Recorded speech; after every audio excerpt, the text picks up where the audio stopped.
telepon. Baik, ini ada profesor dari Kobe University nyari mahasiswa untuk labnya. Kamu mau apa enggak? Mahasiswa S3. Tanpa berhenti. Saya izin orang tua langsung, ya mau. Oh gitu.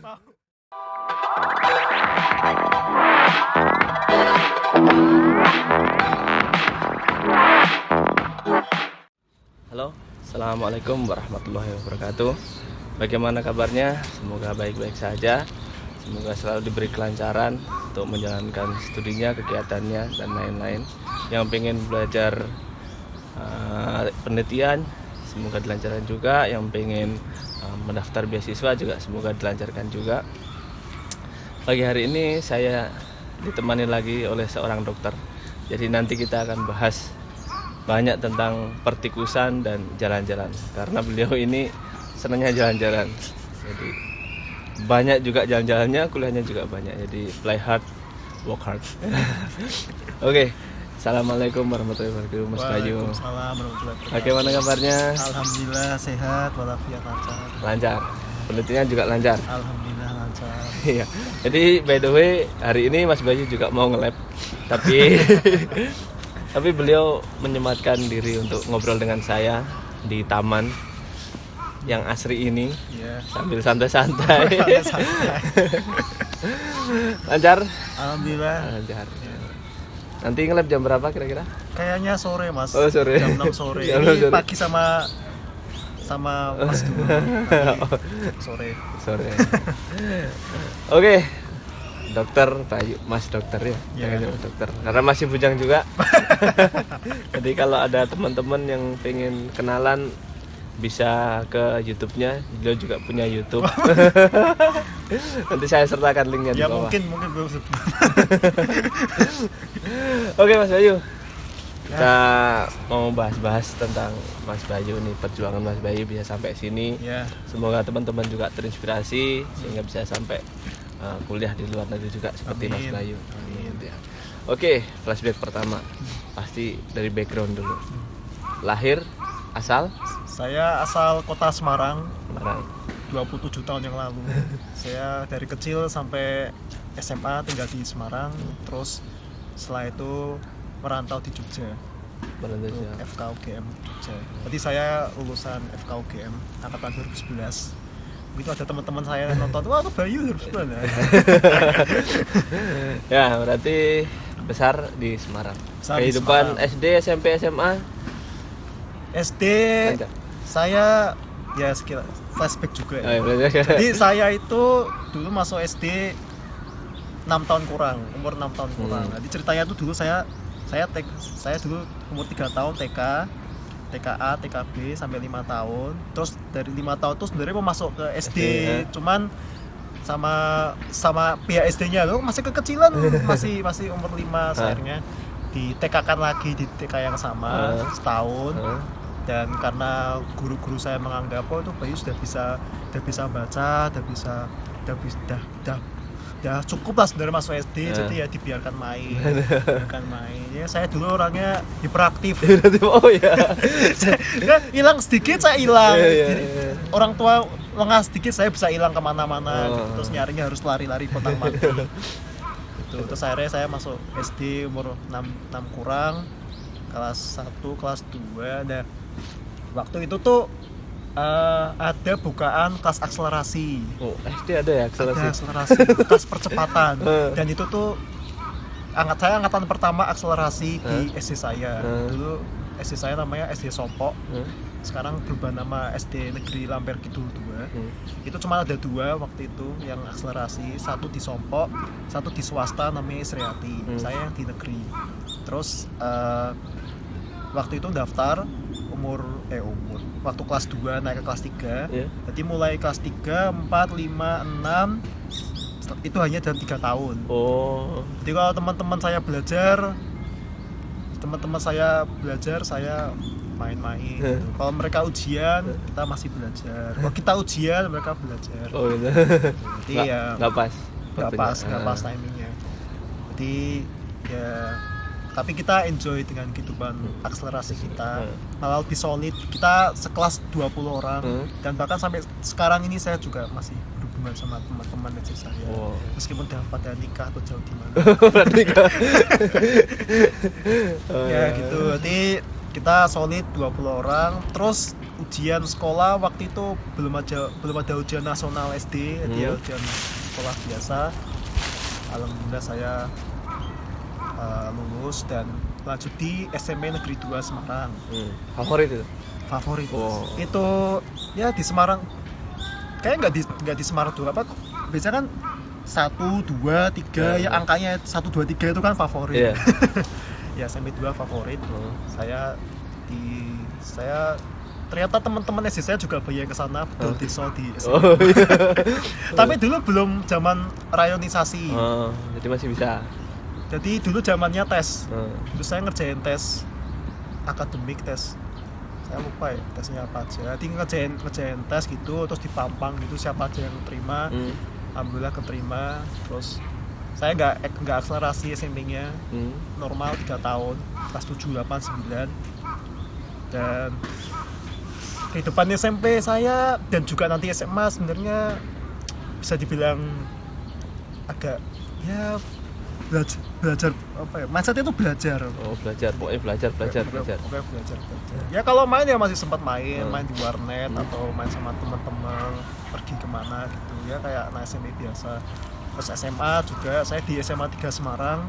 Favorit juga? Favorit. Tahu Bu Sri Mulyani? Iya, Bu Mulyani. Retno Marsudi? Ya itu angkatan, itu alumni saya. Menteri-menteri. Menteri-menteri ya. Alumnusnya menteri-menteri.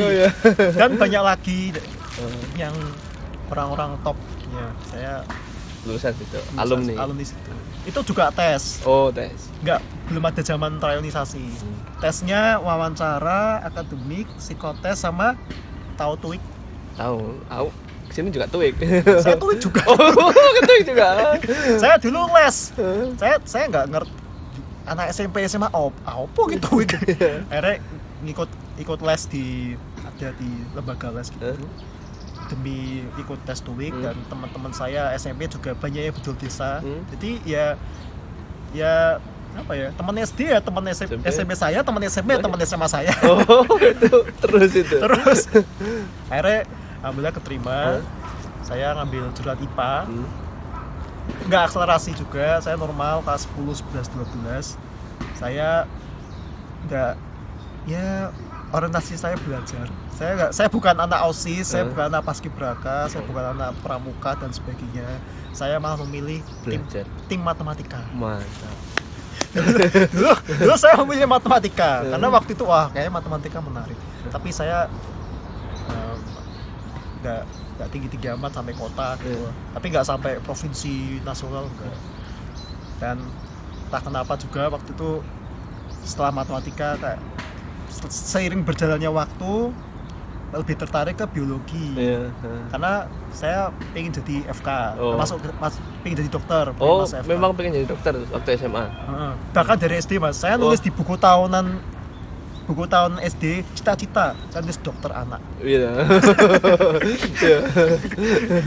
Ya saya akhirnya memilih biologi, maksudnya lebih ya fokus untuk FK. Dan alhamdulillah juga waktu SMA saya ranking 3 besar, tapi belum ranking 1, 2, 3 gitu. Terus ya ujian nasional, terus daftar di SNMPTN undangan. Undangan. Ya, dulu zaman namanya SNMPTN.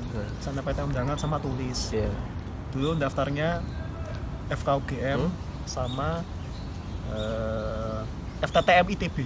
Kualitasnya uang.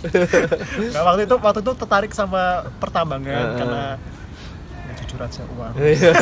Ya waktu itu kan masih tinggi ini kan. Tinggi. Sekarang udah turun. Oh iya. Jadi saya daftar itu berdasarkan nilai rapot dari kelas 10 sampai 12 semester 1, tapi tidak keterima. Saya sedih, saya nangis, saya ke warnet, saya pulang ke rumah lagi, saya nggak keterima, nangis.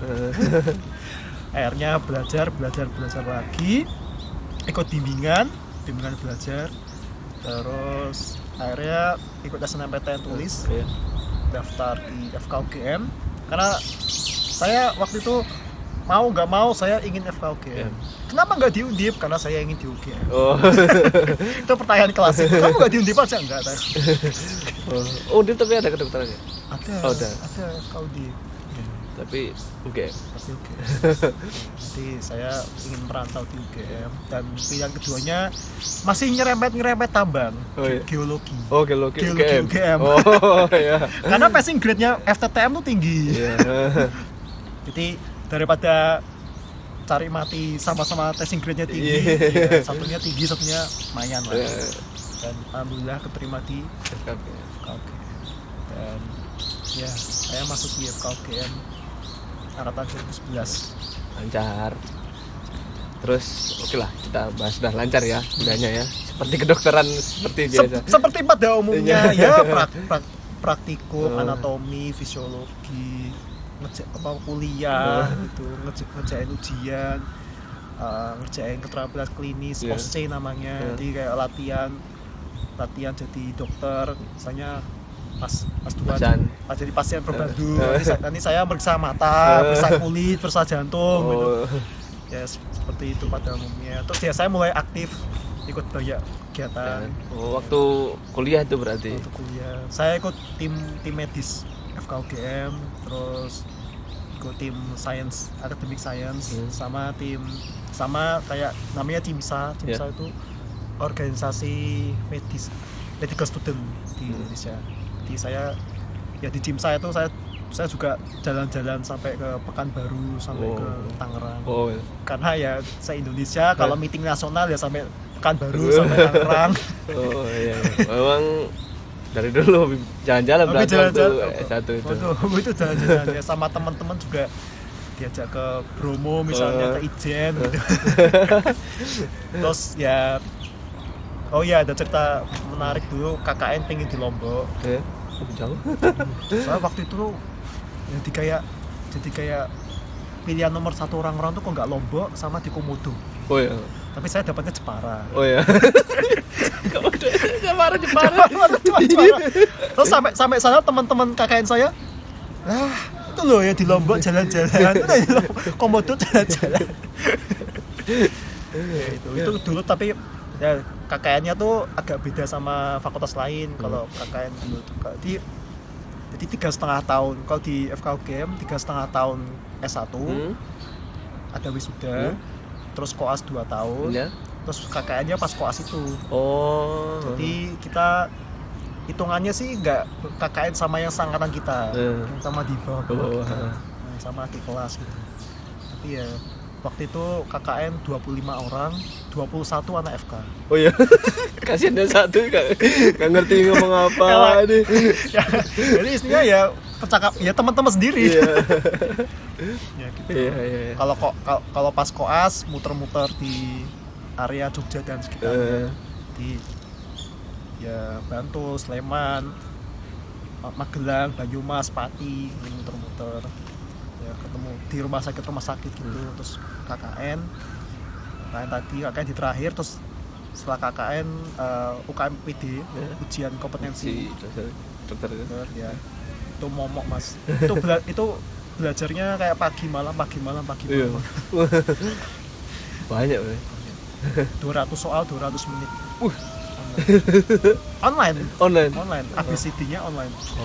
Dan itu banyak yang sampai les saya nggak les waktu itu. Les yang sampai jutaan rupiah. Nggak tahu sekarang ya zaman pandemi. Akhirnya lulus lah. Terus saya lulus cum laude. Cum laude. Mantap. Terus internship. Saya internship di Sarjito. Pare. Oh, di Pare. Di Kediri. Di Kediri. Kampung Inggris. Ya, Kampung Inggris. Di Pare, di rumah sakit HVA, namanya HVA Tulungrejo Pare, setahun. Dan ini saya mau menceritakan rangkaian kejadian yang mengubah hidup saya di saat internship itu. Jadi internship itu kan 12 bulan setahun. Jadi ada di puskesmas 4 bulan sama 8 bulan di rumah sakit. Nah waktu di puskesmas itu baru 2 bulan jalan saya kecelakaan. Saya kecelakaan rahang kanan atas saya patah Di pari itu. di pari. Waktu itu saya dari Kediri mau main ke tempat saya di Tulungagung. Malam-malam naik motor. Gak lihat ada lubang di jalan. Udah keceglong, patah, dibawa ke rumah sakit. Terus dioperasi dikawat gigi. Kawat gigi. Jadi saya ngomongnya kayak gini Mas. Sama saya ngomongnya gitu sama sebulan. Otomatis nggak bisa ngobrol sama pasien. Terus saya cuti sebulan, pulang ke Semarang. Nah terus saya kembali lagi, singkat cerita, saya lalui semuanya. Dan kebetulan mumpung di Pare, saya les bahasa Inggris. Singkat cerita, selesai. Terus harus ngulang sebulan yang tadi, karena hitungannya kan saya masih ngutang sebulan. Setelah waktu itu November 2018, saya ngulang sampai Desember 2018. Nah waktu periode ngulang itu saya sendirian, teman-teman saya udah pada kembali, saya sendirian. Terus, nah yang menarik, waktu itu saya kembali ke Jogja. Waktu itu ada nikahan temen, saya nginep di rumahnya temen karena kos saya sudah nggak, ya kan sudah bukan kos lagi. terus ditelepon sama teman saya yang merupakan asisten peneliti dosen FKUGM. Ditelepon, baik, ini ada profesor dari Kobe University nyari mahasiswa untuk labnya, kamu mau apa enggak? Mahasiswa S3. Tanpa babi bu, saya izin orang tua langsung ya mau. Gitu. Mau. Terus sejak saat itu teman saya itu menghubungkan saya ke dosen UGM tadi. Terus beliau dosen tersebut menghubungkan saya ke profesor sekarang yang di Kobe University, dan ikut rangkaian tesnya. Saya ngumpulin berkas-berkas, termasuk IELTS yang saya les waktu zaman kamu Inggris dulu. Terus ikut wawancara dan alhamdulillah keterima.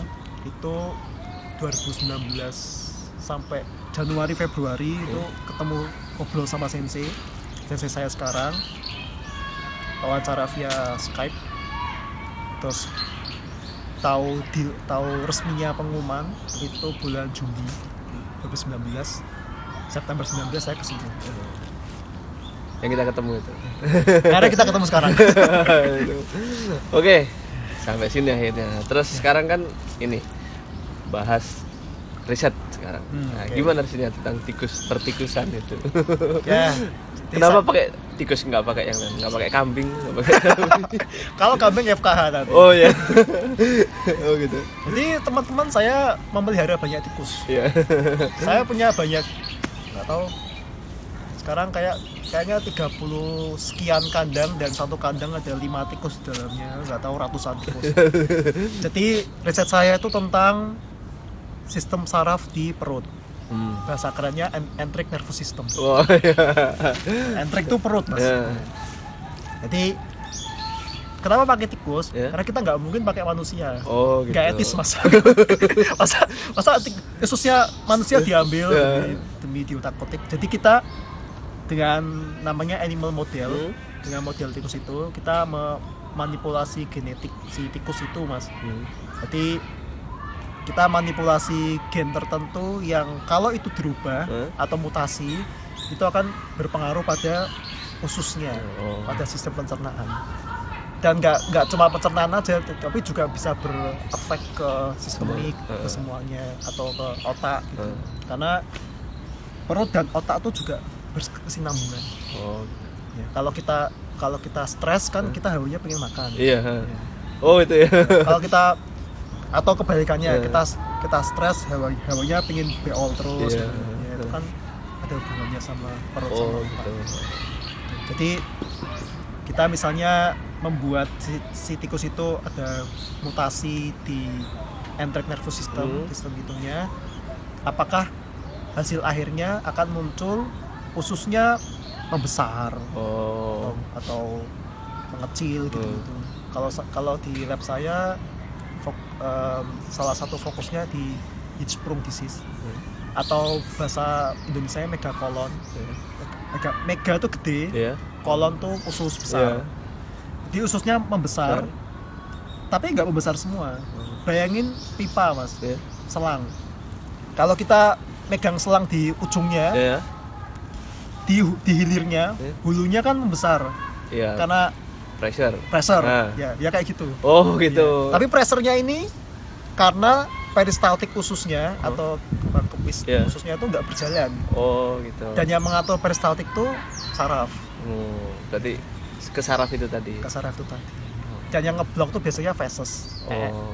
Nya ganjil di bawah gitu, terus otomatis flownya pencernaan kita kan nggak bisa turun ke bawah. Itu biasanya di bayi baru lahir. Kalau bayi baru lahir dia perutnya kembung, nggak bisa beol, sama sehari gitu 24 jam ya. Salah satu kemungkinannya itu. Jadi kita pakai tikusnya dipelihara, terus dimutasikan, terus kalau udah lahir gede, kita kalau di lab saya bisa pakai embrio kecil, baru ya kecil embrio gitu. Atau bayi baru lahir, kindil. Iya kan? Atau masih ya muda lah, 3 minggu sebulan, atau ya udah tua gitu, diseksi, sacrifice, ya pengorbanan, maksudnya dibelah terus dibuka, diambil ususnya, terus diamatin sistem sarafnya dengan misalnya antibodi tertentu yang berpengaruh, yang bisa mempengaruhi ke saraf ususnya itu. Terus ya nanti dibandingin sama yang normal gitu. Oh ternyata tikus yang normal dibandingin sama yang mutasi, bagusan yang normal. Ternyata usus, kalau yang dimutasi itu ususnya misalnya jumlah sarafnya dikit, sehingga itu yang membuat peristaltiknya nggak lancar, jadi EE-nya terhambat. Kayak gitu. Ya tiap hari kayak gitu berarti. Ngurusin tikus ya? Ya nggak tiap hari. Nggak tiap hari juga. Kalau di lab saya itu kita ada jadwal bersih kandang hari Selasa sama Jumat. Jadi kalau Selasa itu kita jadi kandangnya itu udah jadi kita masuk ke animal facility. Ada kayak fasilitas hewan coba gitu. Ya, kita masuk ke sana, terus kandang yang udah lama kan ada EE-nya itu, feses-fesesnya. Kita pindahin ke yang kandang baru yang disediain sama pihak fasilitasnya itu. Pindah-pindah, terus makannya dikasih makan, ganti minum, ya biar dia sejahtera.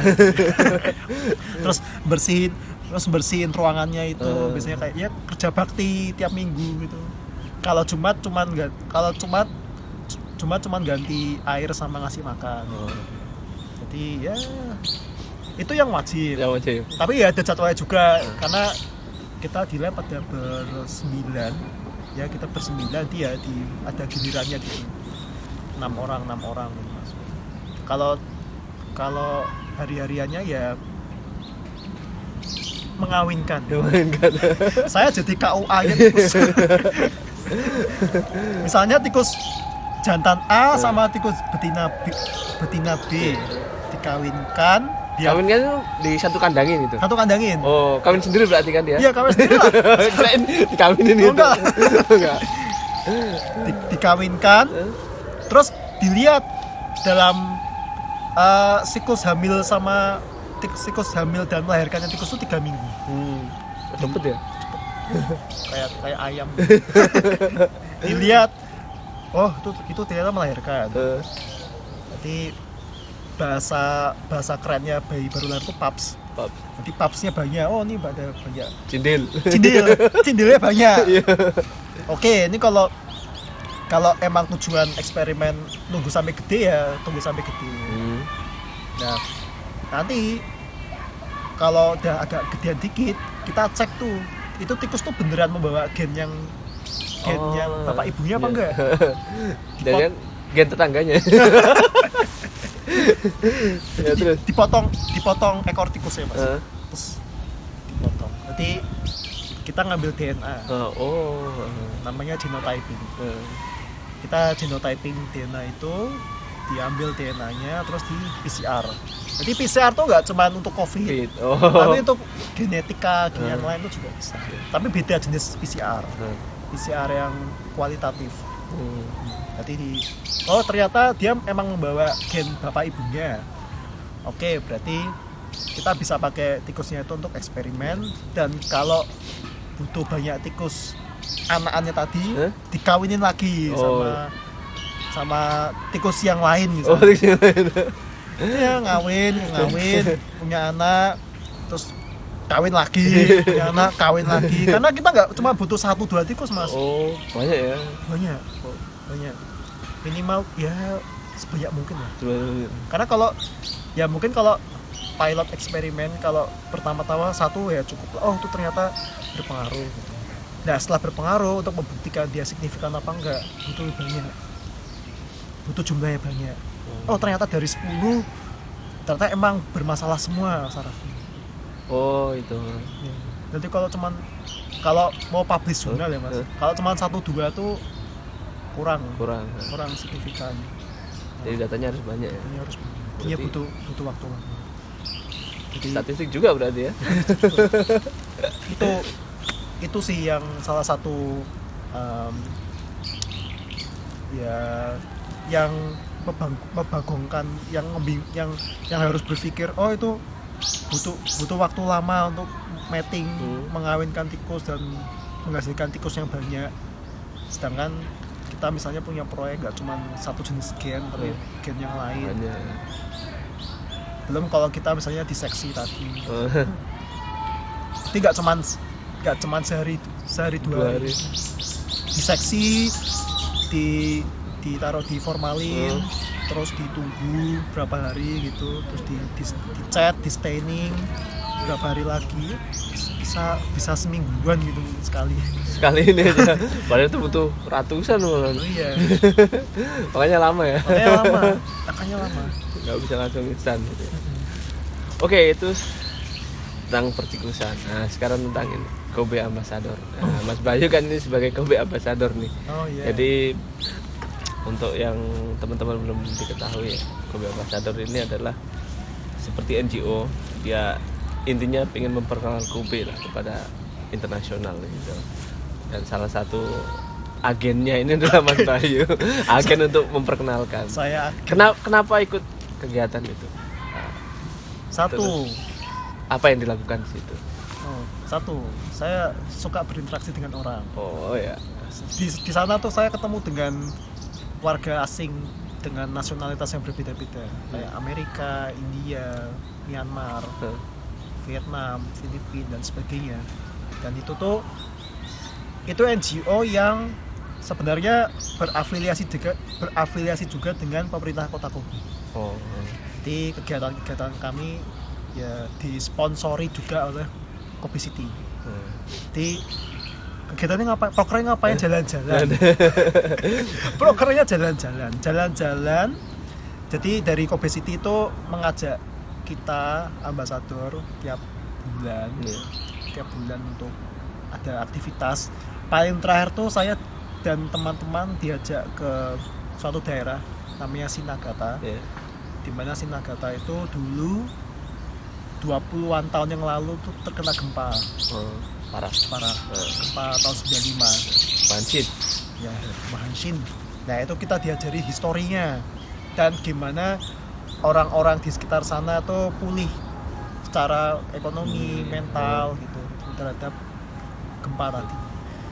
Sama ya diajak muter-muter ke toko-toko lokal di area sana itu. Pernah juga diajak metik ubi. Kado-kado tekan kene metik ubi. Metik ubi. Besok mau jalan-jalan di Sentral Kobe, area sentral Kota Kobe. Jadi lebih ke memperkenalkan ke orang-orang asing dan orang Jepang juga terhadap Kota Kobe. Jadi kita sebagai ambasador tuh ya sebagai duta. Nanti posting di tempat ini, tempat A, tempat B, tempat C, diposting ke Instagram, ke Facebook, ke Twitter, untuk di-share. Nanti nanti mereka juga repost gitu. Jadi ya kita membantu mereka untuk memperkenalkan spot-spot di Kobe. Enggak apapun, restoran atau taman kayak gini. Atau mall misalnya, tempat yang menarik. Jadi kalau misalnya suatu saat teman-teman yang di Indonesia ke Kobe, sebelum ke Kobe bisa buka Instagramnya, atau buka Instagram saya juga boleh. Instagramnya apa? Biar ada linknya nanti. Ya nanti ada linknya. Oh ya, ada linknya. Oke ya, jadi sangat menikmati ya dengan petikusan, dengan jalan-jalannya. Ya, jadi work hard play hard mas. Oh, nggak play hard work hard. Play hard. Tetap work hard tapi ya. Tetap work hard. Oh. Saya ya kan tujuan di sini kan saya belajar. Belajar. Saya sebagai mahasiswa. Bukan sebagai turis. Bukan sebagai turis. Jadi saya tidak serta-merta melupakan tujuan awal saya belajar, mendapat pendidikan yang lebih baik, menyelesaikan PhD. Kalau turis ya sampingan. Tapi ya bisa ya emang traveling. Jadi ya sebenarnya traveling tuh nggak harus jalan-jalan jauh, mas. Ini ke taman udah tuh traveling. Oh, iya. Nyari angin juga. Sip lah. Oke Mas Bayu, sudah cukup waktunya. Sudah setengah jam. Oh iya. Gak terasa. Ngobrol tentang pertikusan, semoga sukses. Amin. Semoga lancar dengan tikus-tikusnya. Sebagai sukses untuk mengaminkan tikus-tikusnya biar beranak pinak. Intinya segera publish jurnal dan bisa lulus. Sukses juga mas. Iya, semoga saya juga. Saya belum. Saya sudah hampir tahun kedua habis tapi masih belum publish. Insya Allah ini sedang menulis paper. Amin ya. Langsung di paper 2. Amin ya, begitulah kisah Dokter Bayu dengan pertikusannya. Jadi kalau teman-teman pengen ke sini, pengen belajar tentang kedokteran, bisa juga menghubungi Mas Bayu, nanti ada di Instagramnya juga. Tentang kota Kobe, gimana kota Kobe, enak gak di Kobe, itu bisa. Oke, terima kasih. Assalamualaikum warahmatullahi wabarakatuh. Waalaikumsalam.